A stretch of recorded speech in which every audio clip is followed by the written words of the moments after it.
Science has sent orbiters to Neptune, eradicated smallpox, and created a supercomputer that can do 60 trillion calculations per second. Science frees us from superstition and dogma and enables us to base our knowledge on evidence. Well, most of us. Previously, I've explored how organized faith and primitive religious values blight our lives. You take the women and dress them like whores on the street. I don't dress women, they dress themselves. No, but you allow it as a norm. The fault line runs deeper even than religion. There are two ways of looking at the world, through faith and superstition, or through the rigors of logic, observation and evidence, through reason. Yet today, reason has a battle on its hands. I want to confront the epidemic of irrational, superstitious thinking. Would you understand somebody on the spirit side with the name Charles? I believe that I give... You really believe it? I believe absolutely. Seriously, 100% that it's true, because it's been proven to me against my rationality. It's a multi-million-pound industry that impoverishes our culture. Astrology leans toward the divine and the sacred, words which I know you don't like very much. And throws up New Age gurus who exhort us to run away from reality. The treeness is the spiritual quality. Or the rockness. Or the rockness. Yeah. As a scientist, I don't think our indulgence of irrational superstition is harmless. I believe it profoundly undermines civilization. Reason and a respect for evidence are the source of our progress, our safeguard against fundamentalists and those who profit from obscuring the truth. We live in dangerous times when superstition is gaining ground and rational science is under attack. In this program, I want to take on the enemies of reason.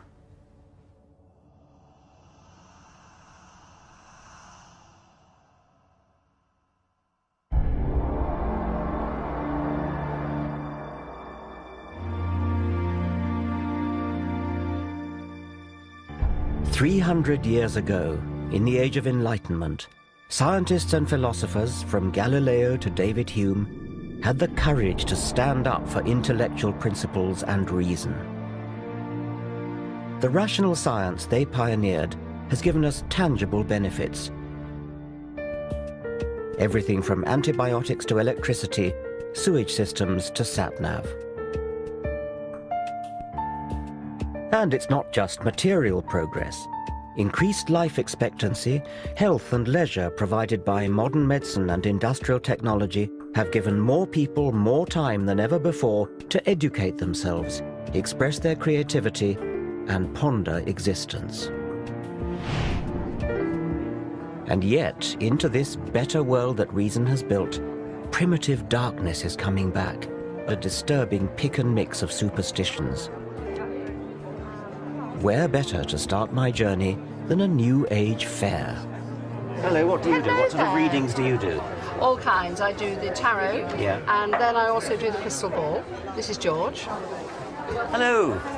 What can you do for me? All right, well, we can take it over a photograph. All right, I'd like that, yes. What do I do? Just sit on the throne there? Take a seat, please. Shall I take my glasses off? What have we got here? Right, now, you have got a couple of spirit guides around you at the moment, because I think there's something in your life changing, but I think this is about you as well, being more comfortable with yourself. Now, what you have here is you have somebody in spirit who's really, really close to you, and they've got their arms around your neck. Well, that's very nice to know.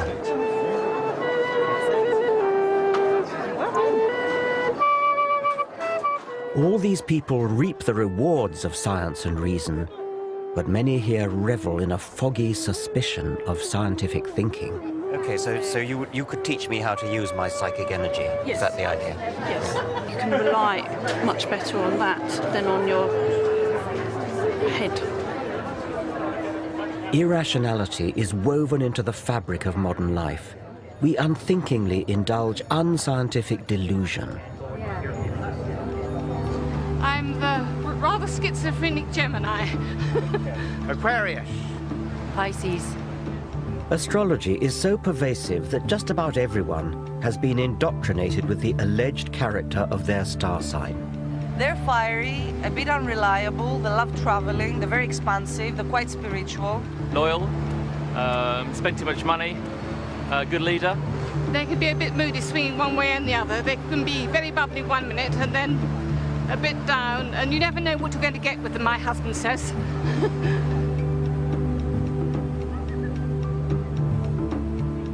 A full quarter of the British population claim to believe in astrology. Day in, day out, astrological horoscopes get far more newspaper column inches than science. Amusingly, it falls foul of our modern taboo against lazy stereotyping.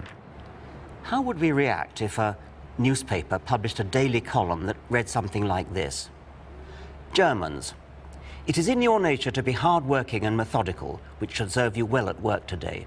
In your personal relationships, especially this evening, you will need to curb your natural tendency to obey orders. Chinese. Inscrutability has many advantages, but it may be your undoing today. British. Your stiff upper lip may serve you well in business dealings, but try to relax and let yourself go in your social life. And so on through 12 national stereotypes. Of course, the astrology columns are not as offensive as that, but we should ask ourselves exactly where the difference lies. Both are guilty of facile discrimination, dividing humanity up into exclusive groups based on no evidence.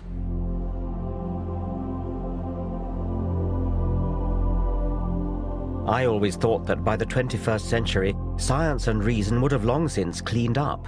And yet every day of the week, we're encouraged to retreat into the fog of the superstitious past. Astrology is a primitive belief system made into elaborate pseudoscience. It arrogantly makes humans the focal point of the universe. The movement of planets is supposed to signify petty developments in our career or love life.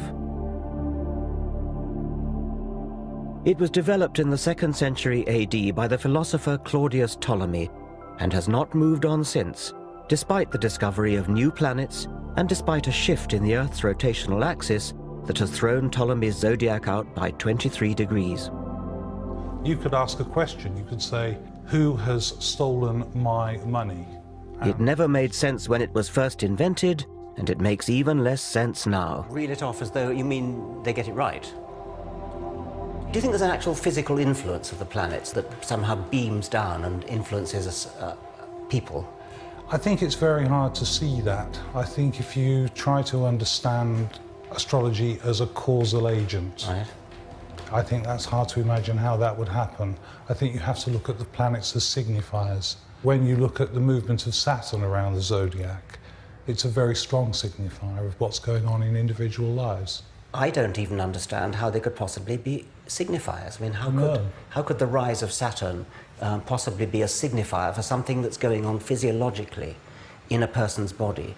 The position of planets in the signs of the zodiac. This is what you keep coming back to ask me. How could it possibly work? Yes. And I've told you, I don't know. It's a deep, dark mystery. What isn't a deep, dark mystery is why the trite vagaries of newspaper horoscopes seem to chime with readers. Psychologists have identified what's known as the Barnum effect, whereby people tend to believe statements are accurate for them personally, when in fact they're general enough to apply to anyone. We could devise a little experiment where we take your forecasts and then give some of them straight, give some of them randomized, sometimes give Virgo the Pisces forecast, etc., and then ask people how accurate they were. Yes, that would be a perverse thing to do, wouldn't it? It would be, yes, but I mean, wouldn't that be a good test? A test of what? Well, how accurate you are. I think that your intention there is mischief, and I think what you'd then get back was mischief. Okay, well, my intention would not be mischief. My intention would be experimental test. Okay. Scientific test. Well, but even if it was mischief, how could that possibly influence it? I think it does influence it. I think whenever you do things with astrology, intentions are strong. I'd have thought you'd be eager. I mean, I'd have thought you'd really... See, the fact that you're not makes me think you don't really, in your heart of hearts, believe it. I don't think you really are prepared to put your reputation on the line. I just don't believe in the experiment, Richard. It's that simple. Well, you're in a kind of no-lose situation then, aren't you? Because, I hope so. Yeah. Regardless of Neil Spencer's concerns, I wanted to conduct a simple trial. We selected 20 people at random. We asked them to read that week's horoscope for Capricorn, but as a test, we said it applied to their own star sign. Not only do you have clever Mercury and ambitious Mars focusing on success, but now the Sun is at the same pivotal mid-haven angle of your solar chart. I have no idea what that means. Put simply, this means that this is your moment to go that extra mile to become the person you dream of becoming. Remember, however, that there will be others who want what you have and will stop at nothing to get it. Astrologers say this should fit just Capricorn and not the rest. But what actually happened? Yeah, maybe. To be honest, I felt there's some Mercury energy this week because there's a lot of arguments around and a lot of bad vibes. Yeah, that kind of makes sense. What a load of old junk. It could apply to me as much as to the next person. Yeah, well, in a way, yeah. I am.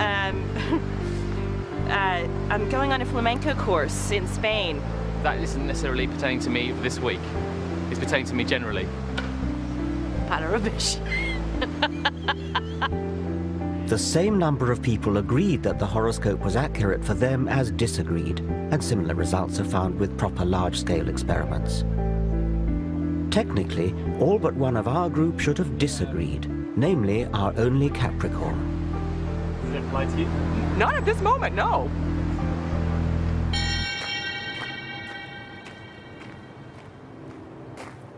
Am I taking this too seriously? I believe astrology misleads the public, denies scientific progress, and belittles our universe. There's a far richer way of looking at the cosmos. Astronomy is a triumph of the human intellect, a real science, constantly enriched by new evidence. Forget about the astrologers' charts with their constellations and planets moving in and out of this house or that house. Go into a real observatory and look at the Milky Way. Or go out into the country on a moonless night. Just lie on your back and gaze up at the stars.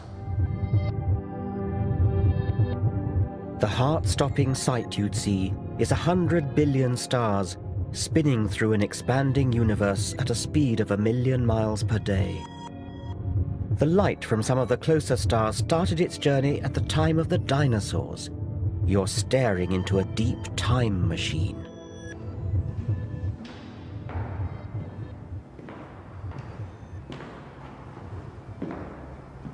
And yet, even as science unravels these natural wonders, our society is drawn to the slim pickings of supernatural belief.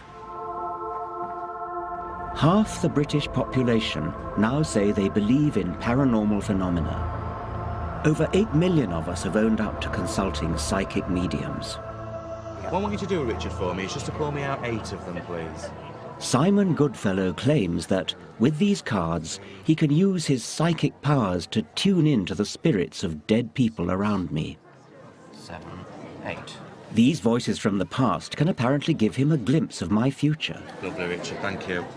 Now, I feel he's giving me the initial G with his name, OK? Now, I feel with this man as well, I feel he was a family member, and I also feel very strongly with something to do with advertising that was in, something to do with newspapers with him as well. Now, I do feel with him as well, he's telling me about changes that are coming up in your life at the moment. I see total changes in how you're working to how you will be working in the future. The word Simon seems to be fishing for is retirement, the obvious next step for most 60-somethings. It won't be as hectic and it won't be as active for you, and I do feel you have to grasp that when it... This could apply to anyone my age, but can Simon back up his more precise statements? What was that male relative with a G? What was that about you said earlier on? Right, the male relative with a G, right. I do feel with him, I don't feel he was a family member, but I do feel with him, right, it was some connection. I thought you said he was a family member, Did I say that? Did I with a family member? Yeah, I think you did. Right, OK. Maybe. Let me see if I can feel him here still. Yes, OK. Right, OK then. What I feel with him, right, I feel as though there was a lot of things. It was a very strong character. Another feeling he's giving me is it was very regimented as well, and I feel he served in some forces, in some way as well. But can you understand anybody with a military background that was connected to you? Well, I've got really nobody military in my background at all, and actually nobody beginning with G either. I don't Right, think. OK. Spirit G has rung no bells, but now another voice comes from the ether. Oh, well, she's giving me the initial E with a name. Now, I do feel with her as well, it's something to do with, I feel, a grandparent, and I want to give you an E-sounding name. My grandmother had a name beginning with E. At last, something I can identify with. E-sounding name. Yes. Tell me more about her. I mean, the lady, I do feel with her as well, she had a lot of cats. A lot of cats. It's cats. Perhaps not. She never had a cat. She hated cats, as a matter of fact. Right.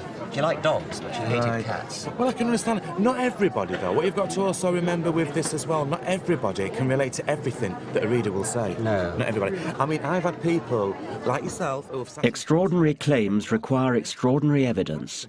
But here, I seem to get extraordinary excuses. People are quite sceptic. It's always twice as hard as a reader to read for them. Because normally people who come to these events come for a reason, and because they want closure and direction in their life. And also what you've got to think about, Richard, as well, some things are very raw to me. Psychics may believe they communicate with the dead, but I've seen no evidence for it. My concern is that for some people, this superstitious nonsense can be far from harmless fun.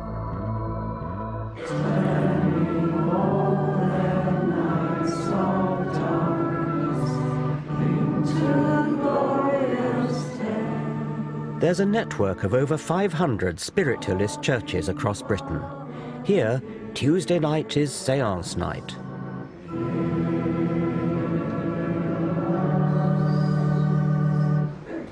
And we ask that we can now build a bridge between this world and the next, so that we can once again go some way to proving that we survived death and that our loved ones in the spirit are forever with us. Amen. Okay, I expect most of you are familiar with spiritualism, but those that... Spiritualism makes a nod to God, then it descends into a darker world. The real draw here is when the dead start talking inside the medium's head. Okay, well, the first link that I want to do is I feel I've got somebody giving me the name Charles.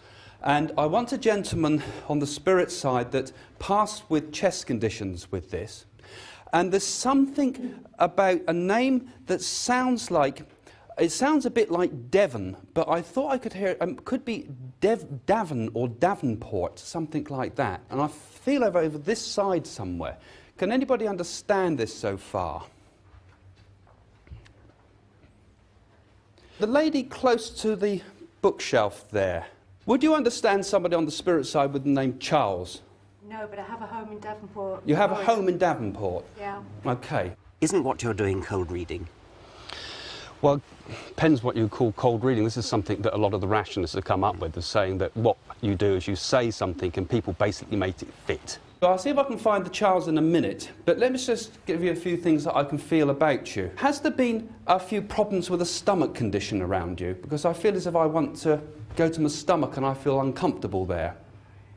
Does that make no sense to you whatsoever? No. Well, would you understand then a lady that I want to connect with on spirit's side that would suffer with the stomach condition? Yes. Because I'm being given the stomach condition, yes. Okay? And I feel with this lady, I want someone that's a fairly comfortable build, I would say. A bigger build lady, not a slight build lady that's given me this, yes? Yes. Yeah? I think when you really examine the evidence of what myself and other mediums do, you will find that a large proportion could never be explained away by something like cold reading. It's because there are sometimes such specific details that come through. And I'm seeing like a painting, or a print it would be, of a painting that looks like a Stubbs painting. You know, the ones of the horses and the pigs and things like that? The lady in the white at the back there, I'm not around you, am I? Oh, I hate it when I can't find the link. Let me see if I think if I were talking to someone in the spirit world, I'd say things like, what's it like being dead? Can you see the whole of the universe? Why do you ask them such banal questions? Yeah, good point. But I think what happens is that mediumship comes from the non-rational, non-verbal parts of the brain, if there's such a thing. I believe it's a blending of thoughts between myself and the spirit communicator. But if only it could be just like a telephone line. Let me just see if I can get a little bit more information from her first. If you've convinced a person that that's their grandmother to the point that they're actually crying, I mean, surely those tears enough are perhaps proof that they've had proof that that really is their grandmother that's making the communication. It could indicate just desperate wishful thinking, perhaps.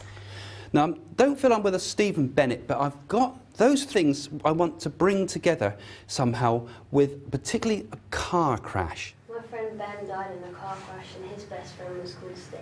Your friend Ben Parson, but it's not Bennett, as I said, but it was Ben. Let me see if I can describe Ben to see if we can... Beyond whether it's true or false, what concerns me as well is the exploitation of often vulnerable people. Can I say, when you were buying the new shoes, had he been on your mind at that time? He's on my mind all the time, really. Yeah, but because it's as if I was particularly felt him around me at that particular time. That's why I feel I've got the connection with that. And, you know, his message is really, in a way, sorry. Because he can't... Do you feel it might actually be damaging to some people, stopping them from letting go after they've lost somebody that they love very much? It's a good point, but a lot of people bring up that. But I believe that it does help people to progress and move forward. He gives me the feeling that... But do people move forward, or do they get addicted to a spiritual hit? Most of this congregation are regulars. Craig Hamilton Parker's grasp here seems impressive, until it transpires that he's already read this bereaved girl before.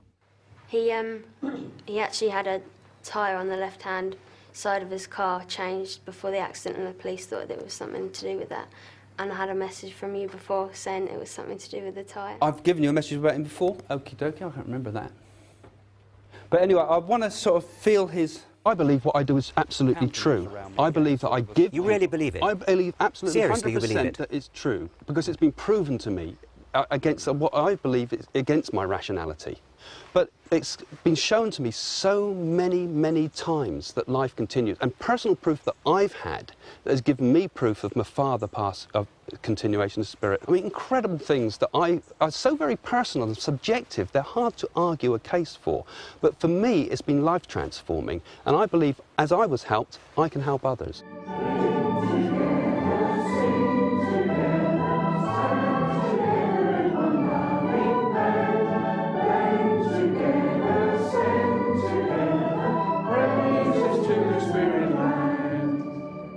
Time and again, so-called psychics claim special status outside science and evidence. I have personal proof it's true to me. But as with religion, if it hangs on private feelings that can't be proved or disproved by science, then in what way can it be valid or meaningful to the rest of us? Cling together, sing together, stand together in one loving.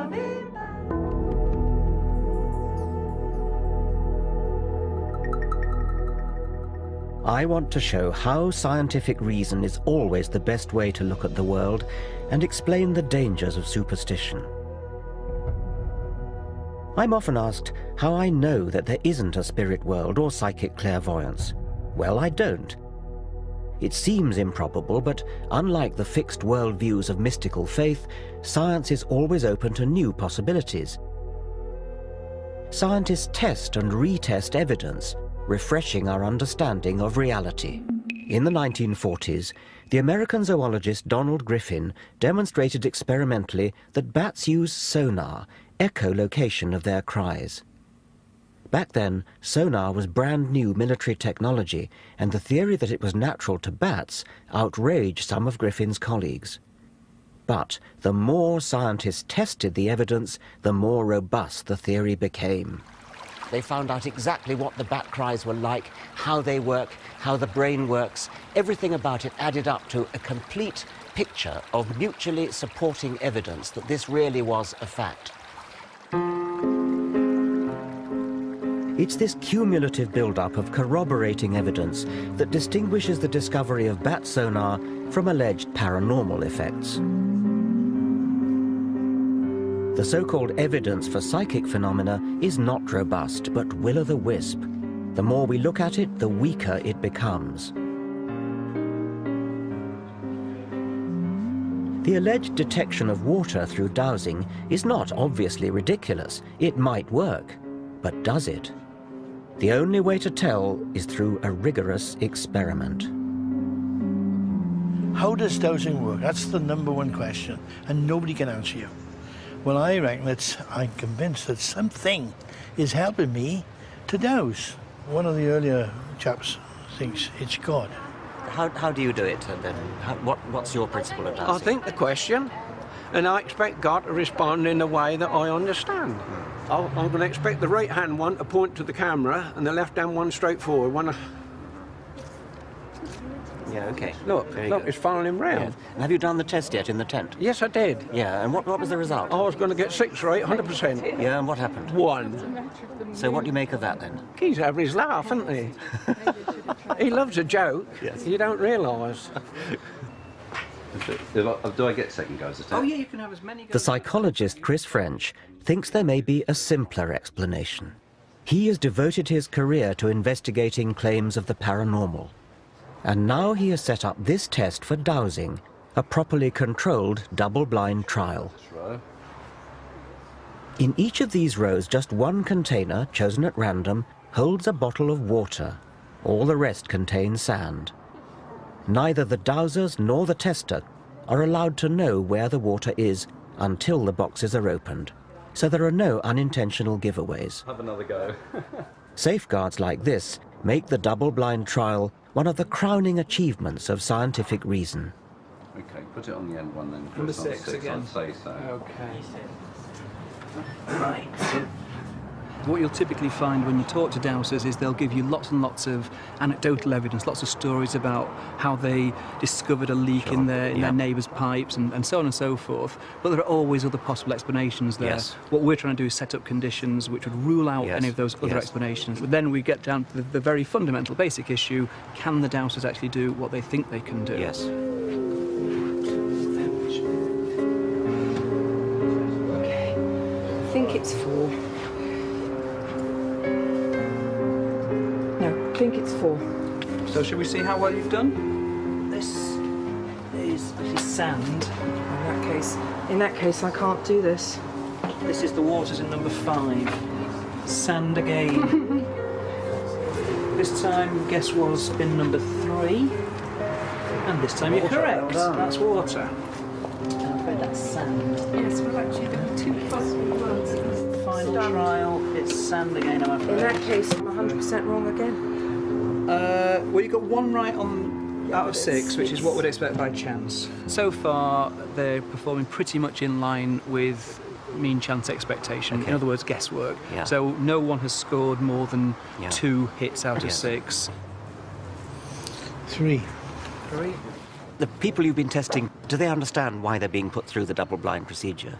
I think once we've explained it to them, then they appreciate why someone who is perhaps sceptical or doubtful about their claims would see that that was necessary. What's interesting is it doesn't actually tend to dent their confidence at all. Which suggests that they're completely sincere. I think they are completely sincere. Yes. And they're typically very, very surprised when we run them through a series of trials and actually say at the end of the day, well, your performance is no better than we'd expect just on the basis of guesswork. And then what typically happens is they'll make up all kinds of reasons, some might say excuses, as to why they didn't pass that particular test. I feel the whole test is wrong. I'm shocked beyond words that this has happened. But I did say from the outset, couldn't we just sort out some grey blocks and some scaffold boards so that I can walk above it, which is what I would routinely do, and I've done for 40 years. Who knows where or what bottles were in what tubs. That's the whole point, isn't it? That's the whole point. But if you understand dowsing like I do, you'll understand that everything leaves an image. This state of denial is extraordinary. Even when confronted with hard fact, these dowsers prefer not to face up to truth, but retain their delusion.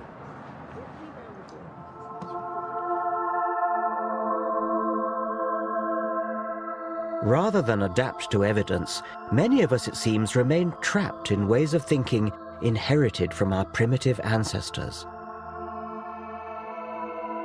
Irrational belief, from dowsing to psychic clairvoyance, has roots in early mankind's habit of attributing spirit and intention to natural phenomena such as water, the sun, a rock, or the sea.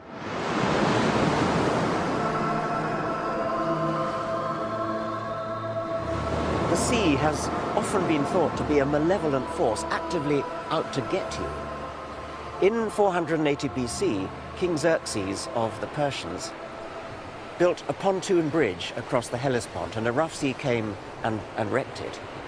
And King Xerxes was so furious that he sentenced the sea to 300 lashes.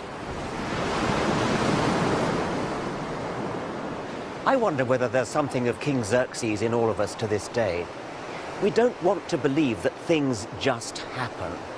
We want to believe that there's some kind of deliberate intention behind everything, even where inanimate objects are concerned. And perhaps that is the key to humanity's belief in the supernatural.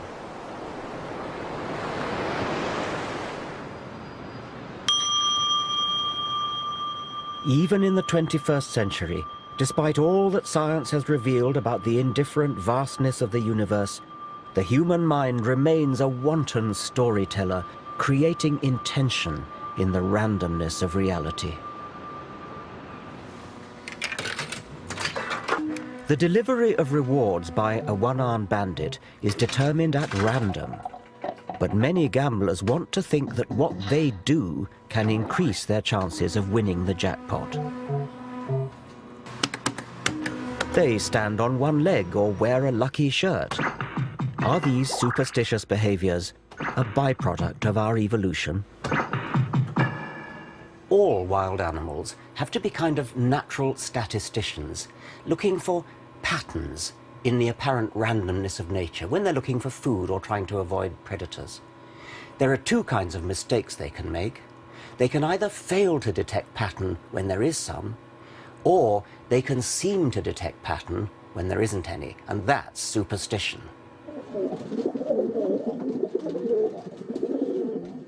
"60 years ago, the American psychologist B.F. Skinner investigated the behavior of pigeons, rewarding them with food when they learnt to peck a key in the feeding apparatus.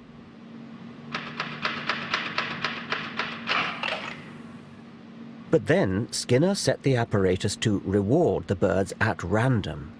Now the pigeons just had to sit back and wait. But that isn't what they did. Instead, the majority developed what Skinner called superstitious behavior. When an individual pigeon, for example, happened to look over its left shoulder, and the reward mechanism just happened to click in at that point, it would have got the idea that it was looking over the left shoulder that had got it the reward, so it tried it again. By sheer luck, as it happened, the reward mechanism delivered food at the same time again.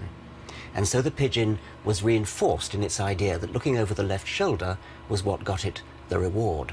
And it went on and turned into a maniac for looking over the left shoulder. Humans can be no better than pigeons. We constantly create false positives. We touch wood for luck, see faces in toasted cheese, fortunes in tea leaves. These provide a comforting illusion of meaning. This is the human condition. We desperately want to feel there's an organizing force at work in our bewilderingly complex world. And in the irrational mindset, if you believe in the mystical pattern you've imposed on reality, you call yourself spiritual.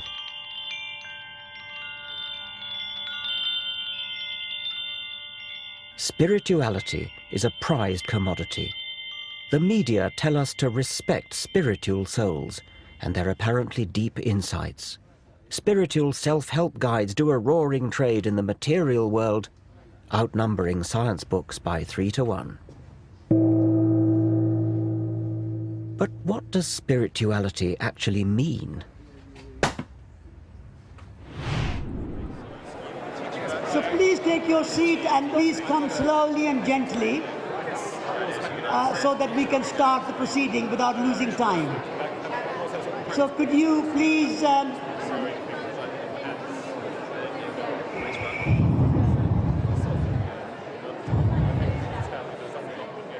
Satish Kumar is the editor of Resurgence, an ecological magazine at the sandal-wearing end of the Green Movement, and he counts amongst his many fans Prince Charles and the Dalai Lama.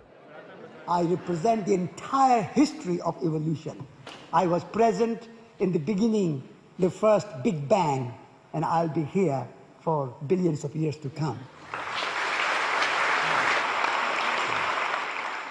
But isn't Satish's spirituality just about imposing yet another superstitious false positive? World is made of two elements. One element is visible element. The other aspect of creation is invisible dimension, things we cannot see. So what is that element which is invisible? I call it spiritual. When you go in a room, you say, there is a good feeling here. There's a spirit of the room. Well, now you've changed to something rather different. The spirit is a very big and very holistic and very inclusive word. It is not defined in a one particular way. So when you go in a room, you can say, the tree has a spirit. A rock has a spirit. It's a living rock for me. Nature without spirit cannot exist. Like a tree cannot exist without the sunlight, it cannot exist without rain, it cannot exist without soil. Also, it cannot exist without the tree-ness. The tree-ness is the spiritual quality. Or the rockness. Or the rockness. When you talk about the rockness or the quality of a rock, I can see as a scientist a rock has hardness and things like that, but I think that's not quite what you mean. It sounds as though what you do mean is something imposed by the human observer. A rock is atoms. But there is a rock quality in the rock.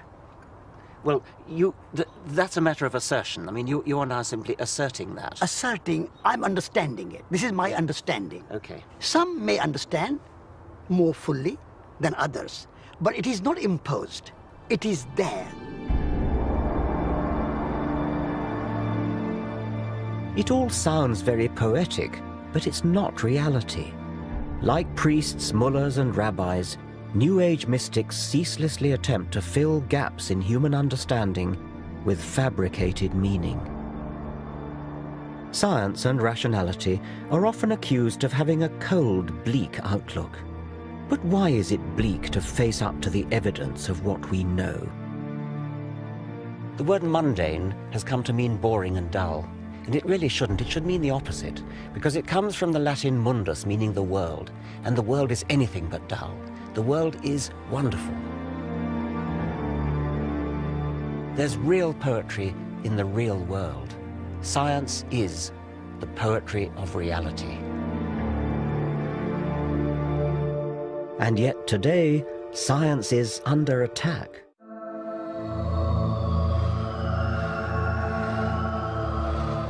In the last 50 years, science has put a man on the moon, cloned a sheep, decoded the human genome. And yet, sadly, the white heat of the 1960s seems to be treated as a white elephant today. What colour do you see, guys? In the thing, it looks multicolored. Okay, it's blue, yellow, and that's it. A prejudice against science is evident in schools. Physics A-levels have halved in the last 25 years, chemistry fallen by more than a third. University departments are closing all around the country. And last but not least... This is a betrayal of the Enlightenment. The fundamental problem, I think, lies with the fashion throughout our educational system to teach students to value private feeling more highly than evidence-based reason.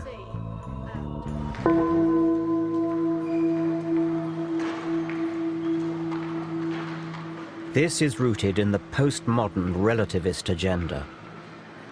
For relativists, scientific truth is just a patriarchal Western orthodoxy that, like the old Roman Catholic Church, stands in the way of other equally valid outlooks on the world. With things like the paranormal, the drive for alternative medicine, all these kinds of movements away from the orthodoxy in science, I see it a lot as like the Protestant Reformation was vis-a-vis Roman Catholicism. Internet, in a way, is kind of functioning as a kind of information source, very much like the printing press did in the 15th century and 16th century, that is in a sense empowering people to sort of look up stuff for themselves in terms of different kinds of treatments and things like that, and in a way not trusting the experts anymore. And well, look, why do I have to trust, you know, the GP? Why do I have to trust the Royal Society? I think you're so close to being right, but yet you're damn wrong. You're absolutely wrong. I would like to take that ball and run with it in a different direction. Yes, we want to question authority. We don't want to say, because this person is the president of the Royal Society, therefore what he says is right. We've got to go back to the evidence and find out what is actually true. The problem is, of course, people may look at the same evidence and then reach a somewhat different conclusion from what the head of the Royal Society reached. And so they will say, well, look, you know, I looked at the evidence too, and I'm not persuaded by this. That's where you start getting a kind of an opening up of science.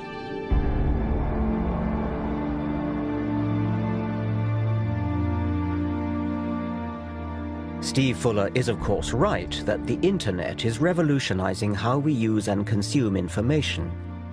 But the impersonal algorithms of internet search engines do not weed out robust evidence from unsourced, uncorroborated assertion. Wikipedia World presents both great opportunity and huge danger. Paranoid conspiracy theories circulate unchallenged. Sometimes they're relatively harmless, like the rumor that NASA faked the moon landings, which is a bit of a joke because the evidence for going to the moon is so strong. But how about the malicious and utterly unfounded rumor that 4,000 Jews were tipped off by Israeli agents not to go to work in the World Trade Center on 9/11? It's one of the nasty lies circulating as truth in the blog community of racists and religious fundamentalists. Now such people can find each other anywhere in the world instantly, whipping up scares and reinforcing their paranoia and delusions. As evidence is devalued, even medical progress has become a target. Her lungs had gone into spasms, she was vomiting. Hundreds of families blame the MMR vaccines for autism, brain damage and meningitis. When one report, now widely discredited, wrongly linked MMR vaccine with autism, an innuendo circulated that the establishment was conspiring to risk our children's health. It led to hundreds of thousands of parents failing to protect their offspring from the threat of measles, a serious disease that, in Afghanistan, kills 35,000 people a year. This is the world of private hunches and no respect for evidence. Reason has built the modern world. It is a precious but also a fragile thing, which can be corroded by apparently harmless irrationality. We must favor verifiable evidence over private feeling. Otherwise, we leave ourselves vulnerable to those who would obscure the truth.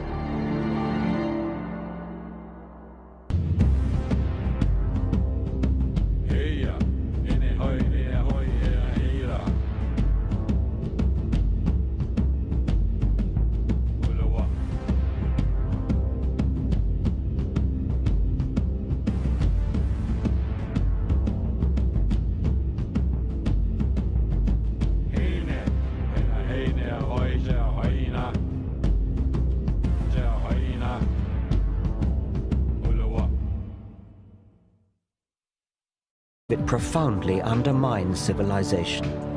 Reason and a respect for evidence are the source of our progress, our safeguard against fundamentalists and those who profit from obscuring the truth.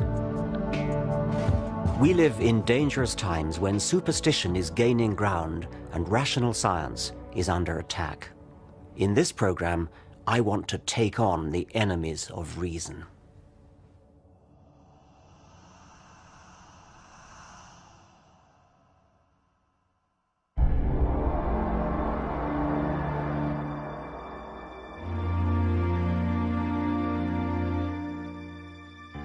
"300 years ago, in the Age of Enlightenment, scientists and philosophers from Galileo to David Hume had the courage to stand up for intellectual principles and reason. The rational science they pioneered has... Well, we can take it on a photograph. All right, I'd like that, yes. What do I do? Just sit on the throne there? Just take a seat, please. Shall I take my glasses off? What have you got here? Right, now, you have got a couple of spirit guides around you at the moment, because I think there's something in your life changing, but I think this is about you as well, being more comfortable with yourself. Now, what you have here is you have somebody in spirit who's really, really close to you, and they've got their arms around your neck. Well, that's very nice to know.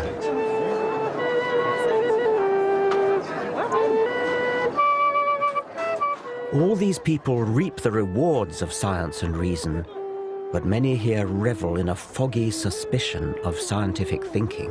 Okay, so you could teach me how to use my psychic energy? Yes. Is that the idea? Yes. You can rely much better on that than on your head. Irrationality is more through the rigors of logic, observation and evidence, through reason. Yet today, reason has a battle on its hands. I want to confront the epidemic of irrational, superstitious thinking. Would you understand somebody on the spirit side with the name Charles? I believe that I give... You really believe it? I believe absolutely, seriously, 100% you believe it? That is true, because it's been proven to me against my rationality. It's a multi-million-pound industry that impoverishes our culture. Astrology leans toward the divine and the sacred, words which I know you don't like very much. And throws up New Age gurus who exhort us to run away from reality. The tree-ness is the spiritual quality. Or the rockness. Or the rockness. Yeah. As a scientist, I don't think our indulgence of irrational superstition is harmless. I believe given us tangible benefits. Everything from antibiotics to electricity, sewage systems to sat-nav. And it's not just material progress. Increased life expectancy, health and leisure provided by modern medicine and industrial technology have given more people more time than ever before to educate themselves, express their creativity, and ponder existence. And yet, into this better world that reason has built, primitive darkness is coming back, a disturbing pick and mix of superstitions. Where better to start my journey than a New Age fair? Hello, what do you do? What sort of readings do you do? All kinds. I do the tarot, Yeah. and then I also do the crystal ball. This is George. Hello. What can you do for me?